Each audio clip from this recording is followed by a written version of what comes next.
Hello, my fellow creative friends. It's so good to be with you today. And I think you're going to love this. Today, I would like to introduce you to Beth Gorishek. She is the adaptive knitter and fascinating to talk to, fascinating to listen to, and doing things that are really important for all of us to learn and think about and do. So, Beth, why don't you tell us a little bit about yourself, what you're doing, how you got to where you are right now? I'd love to. Hi, Lyric. Thank you Great. so much for having me on. I'm really excited about this. I've been a fan of yours for quite some time, Oh, we're and fangirling mutually. and then everything that you're doing. So I'm really, really grateful for you to having me on. So thank you. It's a pleasure. So I'm adaptive knitter. I'm Beth, and I'm the adaptive knitter, and I call myself that because I was born with a limb difference. I have a small arm. Can you see it? It gets microphones in the Yeah, way, but on the video, if we're on on the video, podcast. if you're watching on the video, I have a small arm. It's a condition called arthrogryposis multiplex congenita. Just think AMC, like the movie A theater, lot of right? words. A lot of words. Yeah. It just means that there was a contracture of the muscles during my development in the womb. And so everything kind of clenched up really tight, and nothing grew the way it should. It kind of contracted. So around the bones didn't form properly, the joints didn't form Right. properly. And so I have limited mobility. However, since I was born with this condition, I learned the same way as everyone else did along my lifetime. I tied my shoes around the same time that you did. I opened a door around the same time that you could reach the handle. Learned to drive in the same period of time that you did as well. I just had to get a little bit creative about how I did those things. And that's kind of my whole shtick. Like, I had to get creative. I had to adapt life to fit me because guess what? We don't live in a world that is set up for those with other abilities, right? Absolutely. All you have to do is spend a very short time either in or with somebody in a wheelchair to realize there's a lot of I roadblocks out mean, you just have to spend some time with someone who is naturally left handed to there. figure Mm, out that this world is created for the majority and not for the minority. It just is. So that's the world we live in, and that's the world we have to live in. But we as creatives are more adaptable than just about anybody else because I truly believe adaptation is creativity. It is the way that we think about things, not in a straight line. My brother often calls me stubborn. He always has since we were little. He's just Beth is just so stubborn, and I think that that's an asset for me. And I don't think stubborn is the right word to use. I think stubborn has a negative connotation. I think I'm adaptable, and right? determined. I'm Just, I determined. mean, call Yes, it grit tenacity instead is of. part of my DNA. I sometimes will just break right through an issue. If something doesn't work for me, I will literally break it and then go back and put it back together to see how it works. And then once that happens, I can figure out how it will work for me, Right, right? Once right. you understand how things happen, you can figure out how you can make them happen. And the same goes Absolutely. for all areas of my life, including my creative life in my knitting practice. So you are online. I You am. work with Knit Stars. I We'll work with talk knit about that in a stars. second. And tell me what your business life looks like. What do you do? Who you do it with? How you do it? Well, I kind of keep Adaptive Knitter separate from Knit Stars, Hmm. but I owe Adaptive Knitter to Knit Stars, if that makes sense. Absolutely. One comes out of the other. This happens all the time. Yeah. So I started working for Knit Stars in 2020. And before that, I owned an independent yarn company called Twisted Fiber Art. We did those gradient cakes. Can you see that shawl behind me? Those of you on video, there's a gradient shawl on a model behind me from purple to gray. And so I've been in the industry for probably around 15 years-ish or so. So in 2020, I started working for Knit Stars after Twisted Fiber Art closed down. I started out working for them as kind of their memberships and club organizer because I knew how to do that. I had done that myself in my business. And it has evolved over time. And now I'm what we call the relationships and affiliate manager. It basically means I have the best job in the world. I get to work from home and I get to talk with industry professionals throughout our industry, and not just here in the States, but in Canada, in Europe, all over the world, in Iceland. I mean, it's everywhere. So I really do have a wonderful job. I get to talk on a one-to-one level with industry professionals, figure out what's important to them, think about things that they're interested in, and help them devise courses that we will then feature on Knit Stars. And then I get to go back and look at those courses while they're still in editing and help devise the story that they want to tell and make sure that it represents them well and that their courses themselves have a beginning, middle, and end, and that you're learning something in each module that is presented. That is so cool. For people who aren't familiar with Knit Stars, it's an online company and you purchase a season at a time. And when you purchase a season, I'm assuming you watch episodes online and they're both educational and entertaining, but they all center around knitting, right? They all center around knitting or crochet or embroidery, mainly knitting, but this season is our anniversary season. It's our 10th year. Ooh. And so we are expanding. We have 10 Knit Stars and 5 Crochet Stars, one of whom is doing both. Last year we had I think 2 or 3 people who focused on crochet, but had some kind of cool extra, right? Like Carolyn Bloom was a star in last season, and she did embroidery on crochet. So it was like 2 things in one. It was really cool. Yeah. That's so fun. So I have a question. How do you find the people who are featured on Knit Stars? We get a lot of recommendations. People write in all the time asking about it. Our founder, Shelley Brander, she does a lot of research about what's going on in the industry currently, what people are excited about, trends, and then it's literally a blind ask. You don't have an application process? Nope, it's all done. We do it. They have to come to you if you're a teacher. Well, if they're interested in teaching, they can certainly send us an email, hello@knitstars.com, and we will take a look at it and put it on our list of people that we look at. But it's really important to us that the season is curated. Each season has a theme, and that the people in there are well rounded. We want something for beginners, something for intermediate, something for maybe more experienced knitters or crocheters, and that there's a story or a theme. So something about their personal life might have a thread that runs through. It's a very curated list, and I don't mean that we're maybe in a snooty sounding way. It's not curated. It presents a beautiful package, right? Correct. Yeah. It's something that holds together and something interesting and with a through line through all of the episodes. Yes. Yeah. It's very well thought out from beginning to end. It's interesting. Really, yeah. So, and I was a star in season 8 for adaptive knitting. And it was at that time I was starting to build the Adaptive Knitter brand, and Shelley and I had a conversation and saying, that this is really important to you, and I can see that this is something that's missing in our industry, and I'd like you to represent that. separately from Knit Stars, but as Adaptive Knitter.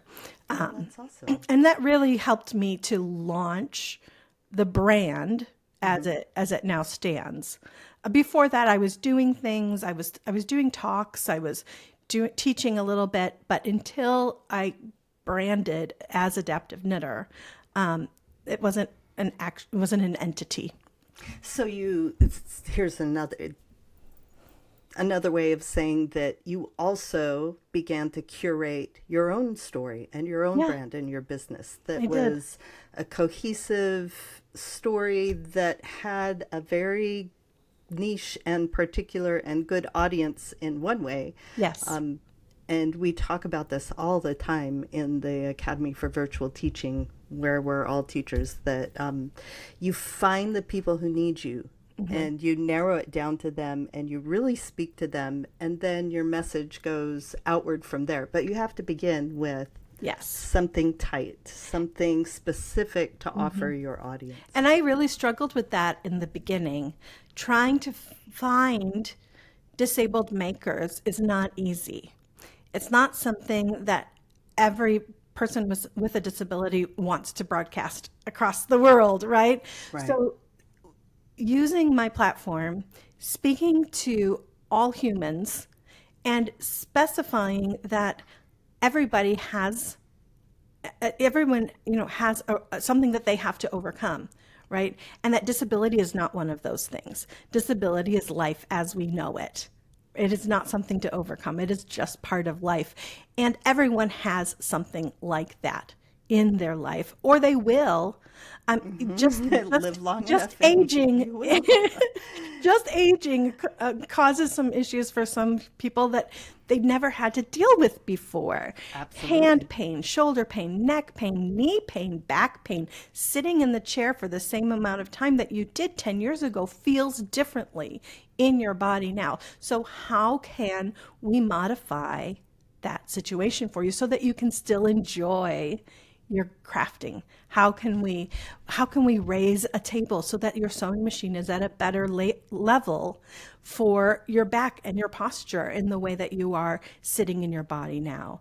How can we think about the physical environment that we're in a different way to accommodate you, instead of you having to fit in to the physical environment that is provided? Right. What does your business actually do? What does the structure of it look like? How are you turning this into something that supports you? Yeah, I do a lot of one-on-one coaching. That's one of my favorite things to do. If you are presented with a new or existing disability, come to my website, adaptiveknitter.com, and you can book a one-on-one session with me. I take a 30-minute just assessment, and I always say bring your tissues because you're going to need them. I'm going to get up close and personal. I want to know why you sought me out.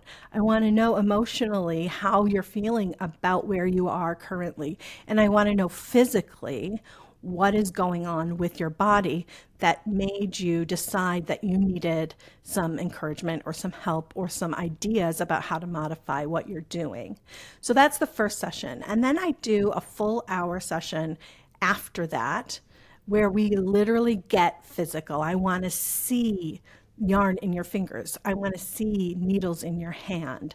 I want you to show me how you stitch. I want to see your spaces. Take me to your chair. Take me to your desk. Take me to your place of craft. And let's take a look physically at what you have there and how I can help, knowing now what I know about you, to make it a more comfortable experience. And it's a gift to give that back to somebody. So many times we have something that brings us so much joy, and then something physically changes, and it is so painful. It's so painful to go away. I've told this story a number of times, and I hesitate to say it again, but it's just so powerful. It's the most relatable story that I think I can tell for you to really understand exactly what you're just saying, Lyric. When I was working around the country at vending at like Stitches and Vogue and barn shows, etc., all of the when I was vending, I was in California at a Stitches West, I believe, or SoCal, maybe, I can't remember now. They all kind of run together, event. And a group of women came into our booth. I think there were maybe 6 or 7 of them. And they were enthralled with the yarn. They were touching, they were squishing, they were smelling, you know how you do. Me too. The I want squish to and eat it half the time the because it's tactile so of it all. luscious. Right. And I noticed they all had big bags of yarn. And I noticed there was one woman who was there and equally excited, squishing, smelling, touching, rubbing, you know, all of the things, but didn't have a bag, didn't have yarn, just had her purse. And I said, "How you doing? What's going on?" As I do, right? How can I help you? And she's like, "Oh, I'm not a knitter. I'm not a knitter. I used to be a knitter, but I'm not a knitter anymore. But this is my knitting group that I've been a member of for 25 years." And we go to all the shows together. And even though I'm not a knitter anymore, I still love to go to all the shows. And I was like, "Well, why aren't you knitting anymore? What's that about? It's obviously important to you." She had had a stroke about 8 or 10 years before I was talking to her at that time, and lost the use of a full side of her body and had to regain that control. She had aphasia, etc. And thought, well, I guess that part of my life, that practice that I love, that I'd done for literally, she could not remember learning to knit because it had been a part of her life for so dang long. That part of her life is gone. Her community was so important to her that she continued to go to those meetings every week and sit and watch everyone else do what she loved but could not do, what she thought she could not do. And I said, "Let's go." And I took her over to a table, in a quiet corner, and we sat, and in under an hour, I had needles in her hand. She had stitches on it. And I just sat with her and showed her what she could do. And she was crying and I was crying and we were hugging. And I felt like I had given her such a gift in that moment to be able to re-engage in such a meaningful and important way. I can't imagine having a part of my life that is so important just literally ripped from me. And then she continued going with her community, but many people then would have removed themselves even further and further and further from that community. Because it gets so painful. It gets so when painful. You're reminded of what you don't have. But Yeah. that's one of the powers of the arts that we work in. The textile arts especially are communal. Quilting has bees. We have people who sit around and work on on the same project all together. Knitting, you bring it together and chat with your friends while you're all doing something with your hands. And it's the community aspect of it is so soul fulfilling. And it's, I mean, her story is just a testament to It's just that part incredible. of it. Yeah. To know that she now has that back in her life. I've never seen her again after that day. I spent an hour with her and I feel like she's one of the most important people in my life. Knowing that she taught me how to teach others how to engage in what they love to do and to start, or to, even if they've never done it before, this knitting is for everybody. It's not just for one person, one type of a person. You can't look at somebody and say, knitter, knitter, not a knitter, knitter, knitter, not a knitter. That's not how this works, right? Everyone's a knitter if they want to be. Everyone's a quilter if they want to be. Crochet's for everybody. It's everybody. So that's really my goal, is if you want it to be and you enjoy the practice, I want to help you find a way to get there. That's beautiful. So the heart of your business is this service, the structure around it. We were talking earlier, and you built your own website on the Squarespace platform because you also have patterns, digital products, and Squarespace is an e-commerce kind of platform. But it was easy enough for you to do it entirely on your own? I did it on my own. I set aside 3 days. I had a long weekend off from work. It was a holiday weekend. I knew my kids were going to be out and about. We were all kind of doing our own thing. I took those 3 days. I locked myself in the office, and at the end, I had a website. Very nice. And I mean, I'm not going to say that it was, like check, check, check, simple, simple, simple. And it has evolved even since that time. Yeah. But I was able to create a presence, create an income, right? A place where I could charge people for services or for products. I could create a blog. I could create anything that I needed in that small space in my Squarespace. And it was already SEO. It does all the SEO for me. That's not something that's my specialty. I'm not an SEO expert, but I know, but knowing that Squarespace will do that as part of the service, I was happy to hear about that. I know that recorded courses are in my future, and it offered that. I didn't have to take advantage of it right then. There's kind of an add-on structure, kind of like many platforms like Shopify, etc., have apps you can add on. This is less an app style, more feature. You can add another feature. Subscriptions if you pay a little bit correct. more, you get access to more. I can have my newsletter through there, and it syncs up to my customer list, so I can target those who have bought a course, those who have bought a physical product, those who have bought just this one product that I think they will be interested in something else I have to say. So it's it tags things for me. Nice. Wonderful.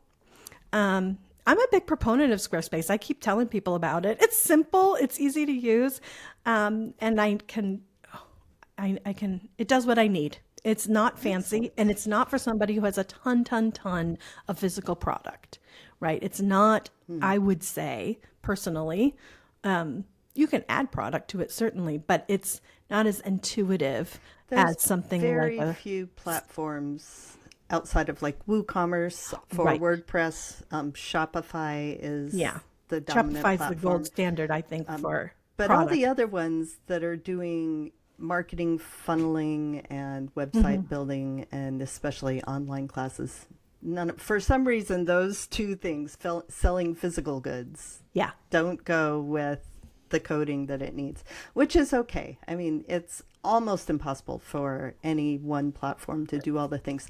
I'm going to hunt down somebody to talk to from Squarespace in the future. I hope you do. I would be interested in watching that and finding out what else it can do for me that I don't know about yet. I have had every platform representative I've talked to so far, I'm like, I want to try it. I wish I could like clone myself 100 times and try all the things, because they're really fascinating. So the structure also of your business is that through Squarespace on your website, you have a product listed, which is a coaching session. So Squarespace takes care of the page for it, the payment processing, and then once they book a product with you, once they book a coaching session with you, does it have booking capability? Like it does have Calendly? booking capability. That's another add-on that you can do. I am currently not taking advantage of that booking. They sign up and it automates email to them to get onto my calendar through my Calendly. Nice. Currently, that's what I'm using. That's what's most simple. And I'm not putting out money right now for that. So, but as my business grows, I know that that's there. So when I'm ready for it, I can add it on. And it's very simple. It's literally just turn it on and it just works. You give it your email and your information and it just does the job for you. Hopefully it hooks into your calendar, right? And then you offer your coaching sessions live via Zoom, right? Live via Zoom, yeah. And I do not just one-on-ones with people who are looking to learn or relearn how to knit after, injury or disability. But I also work with organizations. I've worked with small businesses like LYSs. Local yarn shops, pardon me. I've also worked with like knitting guilds and an event organizer who was planning a yarn show in a barn, kind of a rural type setting, and wanting to make sure that the venue was going to be fully accessible. So challenge. On Zoom, on her phone, we walked from the parking lot up the hill, around the corner to the event space, and realized, it's not the most straightforward way to get to a place, but it's got a nice wide thing and it's paved, and so I can help find physical spaces that are accessible. I also talk about things like the lighting in your shop and how that might affect someone with low vision or neurodivergence. If it's a very, very bright, harsh light, that could affect the amount of time someone might want to stay in your shop. If they have a hard time with the buzzing, there's a certain buzz that happens with some of those overhead lights. For sure. That is very audible to some people, so they can't be in there for very long, and that's a sale that you're not going to get because they're not in your shop to buy, right? Talking about where to put things on your shelves so they're easy to reach, but also so that they're visible to those who might have issues with vision. Talk about your point of sale counter. Is it so high that you have to look down at the top of someone's head if they're under 4 feet? That happens. There are many counters, especially in older buildings, that have a step up. And now you're at a really high counter and somebody can't really reach if they're in a chair or if they're of small stature. That's, so I will go through and on Zoom, literally walk a space from the parking lot all the way to the back of the store where you put things. So, because, some employees, you can't say your employees can't have a disability. And if they do, are they able to access the stock and get it out onto the floor for those people? So for the people to shop. So that's another service that I offer, and I really, really love doing that. Right. I get so to meet friends, some incredible people. If you're listening, I would love it if you took this episode to your local yarn shop, your local quilt shop, your local art shop. And I don't think a lot of us even consider these. I mean, and it's not out of, it's just out of we don't know what we don't know. Right. Right. So considering those things, bringing it to light. Well, I can make give your shop one. so much better. I can give one other example on a little smaller scale. Sure. I worked with a knitting group of about 15 women out in the Pacific Northwest. Anyhow. Somewhere up in one of the corners of the United Portland, States. Seattle area. Okay, Northwest. So Northwest. I knew it was. I don't know why I second guessed myself. Anyhow, they had a beautiful group of women. They've been meeting for ages, and they were looking for a new place to hold their meetings because the one that they were in had, it was at a library, and it had 3 steps. It was an old building. It was grandfathered in, so it didn't have to be ADA compliant. There were lots of different issues with the small doorways, etc. And as they aged, it made it harder for them to get in there, and some of their members had to quit. And so they were losing members. So I worked with 2 or 3 of them, and we literally, I felt like a realtor.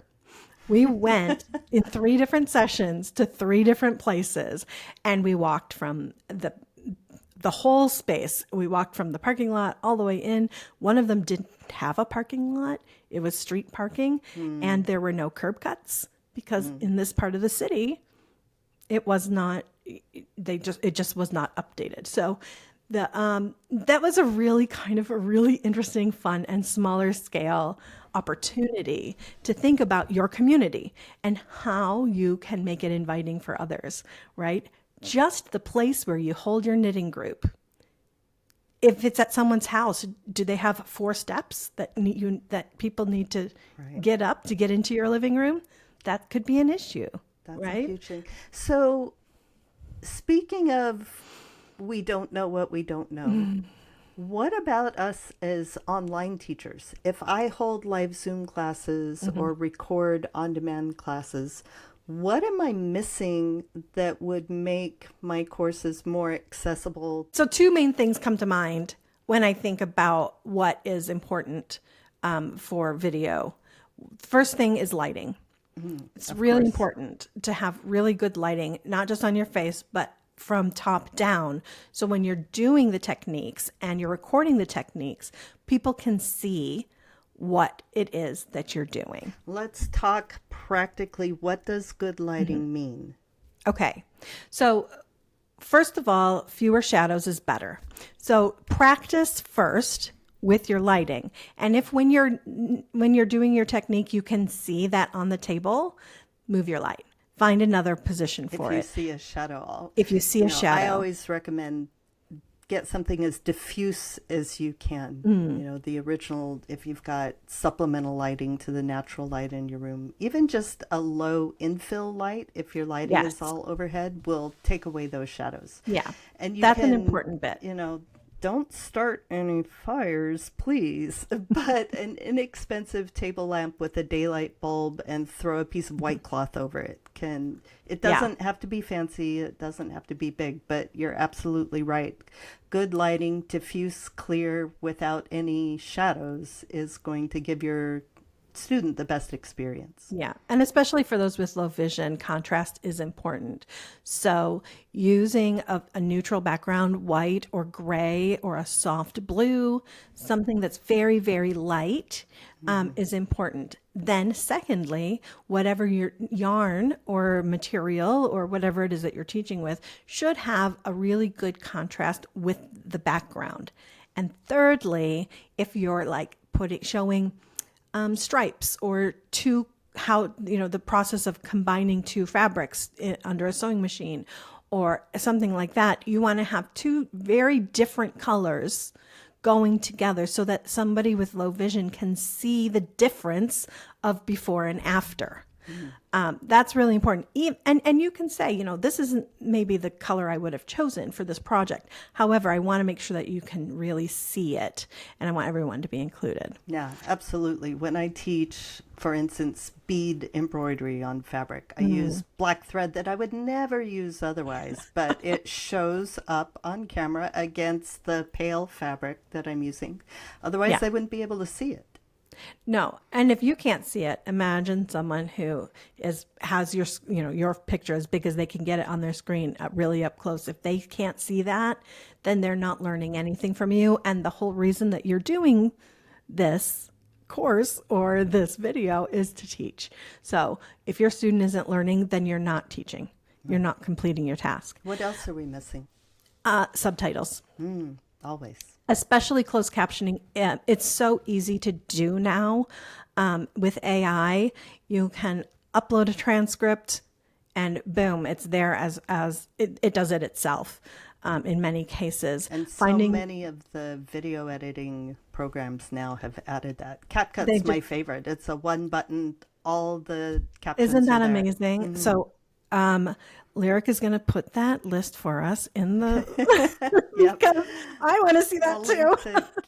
I know it's easy to do now. It used to take a whole lot of time. I love a one click. That's great. That's a great example of how the world is changing. And closed captioning began as a actual unit that you had to plug in, and someone transcribed word for word or did talk to text as they were doing, and it would come in. You had to purchase it, so it was outside of many people's means, even if they needed it. Then in the 90s, the ADA was passed, and with that came some important regulations for television. And closed captioning became something, when you bought a television after that point, I believe it was 98 or 99, it had to include the capability to have closed captioning. It wasn't a separate buy. It was a one-time purchase, and then it was included. And this isn't closed captions aren't just an accessibility issue. When you Well, think now about that's it, become that, right? So Yeah. that's something that was very ableist in the past.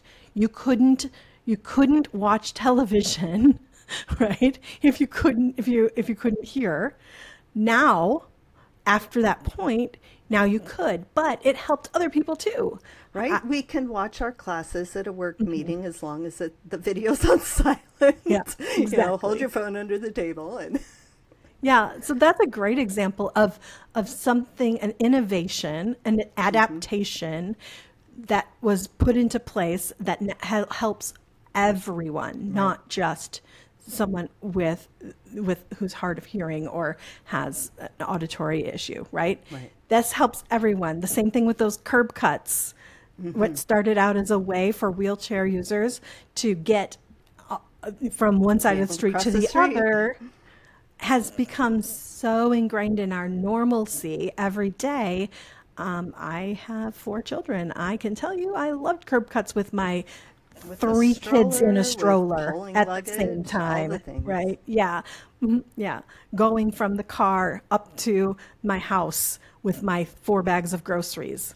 I have that, I don't have to take a step. Anyhow, it's a great example. Is there anything else we're missing for our online teaching, whether it's live via Zoom or on demand? How can we make this better and kinder and more accessible to more students? Because online, one of the very purposes that we do this for is we have this gift of joy and creativity that we want to bring to more people, right? Yeah. Well, I have this saying that I use all of the time. I say, done is the destination. When you are creating something, if you're knitting, it might look differently than someone else looks when they're doing that same process. You're making a sweater. I'm making a sweater. In the end, I have a sweater. I didn't get there exactly the same way that you did, but we both have the same sweater. Okay. When we're teaching, sometimes we say things like, do it this way. This is how this is done. Make sure you press first on both sides before you whatever the technique is. I've noticed this is especially true with some knitters, saying this is the correct way to make this stitch, right? One of the ways that we can open up our course to others is by inviting them to do it their way. Done is the destination. So when you're teaching a technique, instead of saying, this is the way to do this, you can say things that are a little bit more inclusive, like, this is the way that I do this. And an explanation of the how Right. is important, not an explanation of the of not being so exact. This is the all only the time. right way, right? This is the only way. This is the way, the only way. This so is one of yummy. my favorite things to do in my courses is I explicitly give my students at the very beginning permission to go entirely rogue and ignore anything I say. But I tell them if I ever say this is how I do it, I tell them why I do it that way. And There then we I go. give them permission and tell them, if it doesn't work for you, we will find a different way. If you can't see this thing as small, if physically this hand motion is difficult for you, let's figure out a way that works for you, because my body is not your body.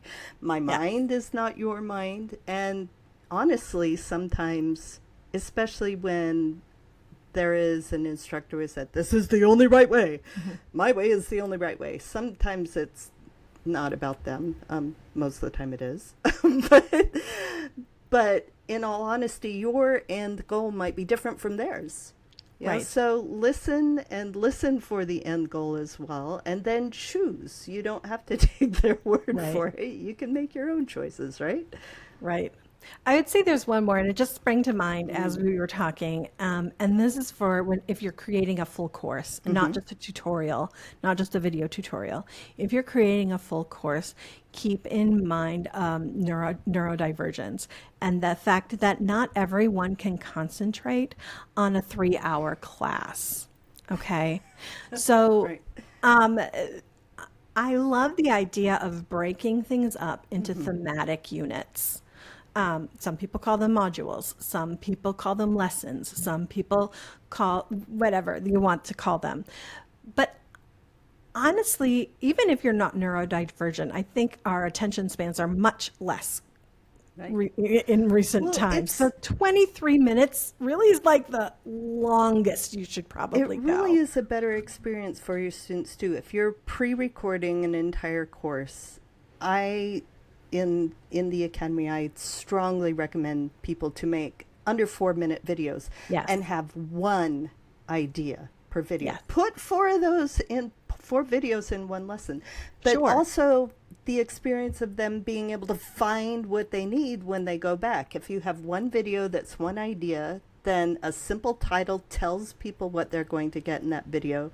I love adding photos and written descriptions and bullet points And handouts because people as learn well. differently. Right, exactly that. And it's so, Thematics. again, it's so easy with AI. I often download captions and then upload it into ChatGPT and say bullet point list of what's covered in Yeah. this video, and upload that for a lesson. It can be so easy, and it makes it so much more searchable and accessible and enjoyable for your student. They might go through the whole course and then they have to come back. What is that one thing that I don't Right. quite have And yet? it's 34 minutes back and you can't Right? get to it. Yeah. I think that that's a real benefit to a pre-recorded course. Yeah, it's Being fantastic. able to cater those very specific little ideas. And I like what you said, smaller chunks, even within the lesson itself, Right. is a great idea. Get in, show the technique, and get out. So even with a Zoom class, if you're recording the Zoom class, there are settings in your desktop account before you open the meeting where it will record a timestamp transcript for you, so that when you put the recording up, and you can put that timestamp transcript again through AI, you have to teach it. At this point, it doesn't do it easily and automatically, but you can have timestamp bullet points so people will know where each of those topics are in the video. We basically have no excuse for not doing this We don't have anymore. any excuse. Yeah. Yeah. The technology has caught up. Yeah, it's And the fantastic. effort level is so low. But thinking about it before you begin is important, and that goes across the board on digital products, Right. on your pre-recorded, on your live, all on your in your physical store, in your physical event.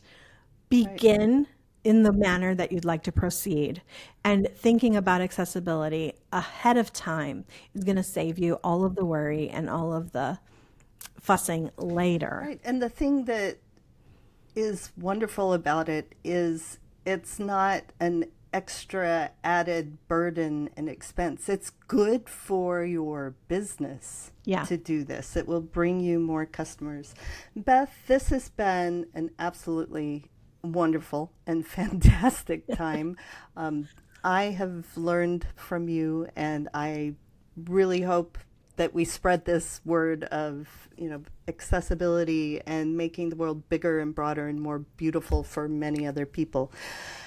Let's wrap up with what one thing do you want your business to do going forward? And then let's also ask you about what is exciting right now, and we end with a surprise question of what's the last thing you made? Oh gosh. Okay. Well, I didn't bring anything with me, but we'll get there. Um, All right, boy, let's see. What's the first That was question? a lot of things. I am not good yet at breaking my actual questions down into one idea. So, what is one thing going forward in your business that you dream about?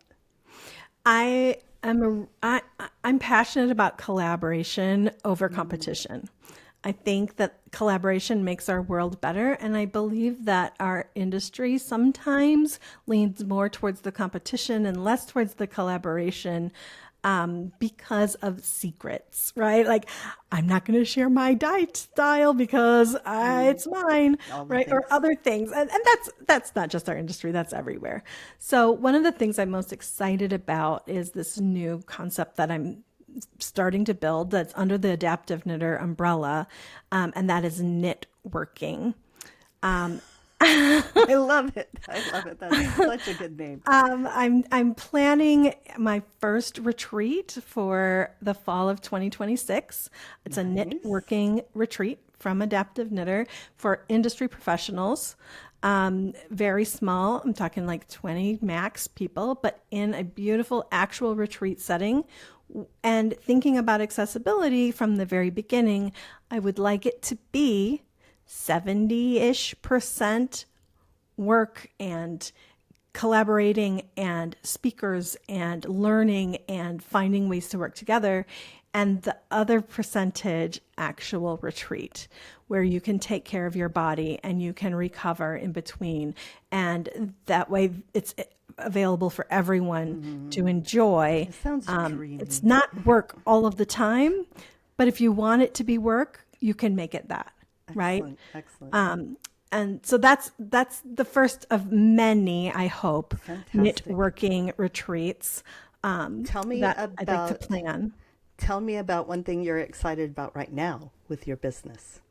Well, I'm starting a podcast. Nice. And I've just created a full 1 year plan for all of the different themes. And I'm talking about, starting to think about who I'd like to talk with That's during those, exciting. Good and for you. expanding those ideas. So that's something that's happening now currently that I'm Nice. really, really excited about. I want you to show me the thing we were talking about before we started recording, your tool that you've Oh created. yeah. So one of the cool things about adaptive knitters, I get to think and talk with a lot of different people, and those people who have both mobility issues and low vision have a hard time reading those little tiny numbers, on the needles that say what The size they are. gauges. Yes. Yeah, and then also putting them into those tiny little holes to find out what size they are. So after thinking about it, I designed this. I don't know if you can Okay. see it. Yeah, so it's All a right. sheet of plastic that has a teardrop shape hole through it. Hole. And I don't have a needle on my desk for some reason, but I have a pair of scissors. So what you would do is you stick your needle in In the big and you end, slide it slide it. down the teardrop shape and then wherever it stops, I have had a friend of mine take calipers and actually measure each needle size, and it stops at the correct needle size. Does it have big numbers on Yeah, it you so can't. people can I have see a backing on this one because it's to for sale. protect it? To protect it. They're Nice. clear. They're clear. It's clear Clear plastic plastic with type readable numbers for that. readable numbers. Excellent. And it's Beautiful. easier to manipulate, it's easier to read, and there's no poking into small things. So that's Very just nice. something that came out of a one-on-one call With somebody who with couldn't do somebody that. who couldn't do it and thought, well, how can I fix that? I know. And you fixed it. I love And it. I This fixed is it. what happens Yeah. when we think in outside of our experience, Yeah. right? When you share things, you understand things in a different way. Okay, let's end with what is the last thing you made? And you can answer anything. Well, I'm wondering if it's over there. It is. I think it's behind my chair. But the last thing I made was they call it a vest, but it's more like a poncho. It's with really, really, really, really soft alpaca and silk yarns. And I was in New York in January for Vogue, and I bought these ginormous purple buttons and they're all Pretty. different. So 6 different big giant purple buttons, and I put them all on. It sounds yummy. And it's really fun. It's very me. It's very loose and flowy and It really sounds fun. delightful. Yeah. It sounds absolutely wonderful. Well, Beth, I appreciate so much your taking time out of your day to speak with our audience and I had a blast. to kind of open our hearts and minds to ways that we can better serve the people that we teach. Thank you so much. Thanks, Lyric. It's been a delight. Bye-bye.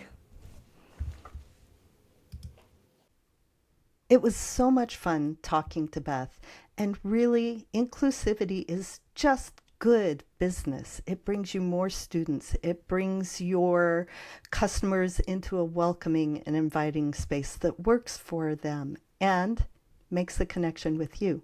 I encourage you to look at the show notes for all the links that we talked about. Come check out the Academy for Virtual Teaching. We have a free membership that you will love with the collaborative community that we have there. It's one of the things I'm most proud of building. And if you have a moment, please take the time to write a review wherever you listen to podcasts. Tell your friends about it. It really helps us bring this content and these beautiful messages of inclusivity and love and creativity to a broader audience. Keep creating, my friends. Take care.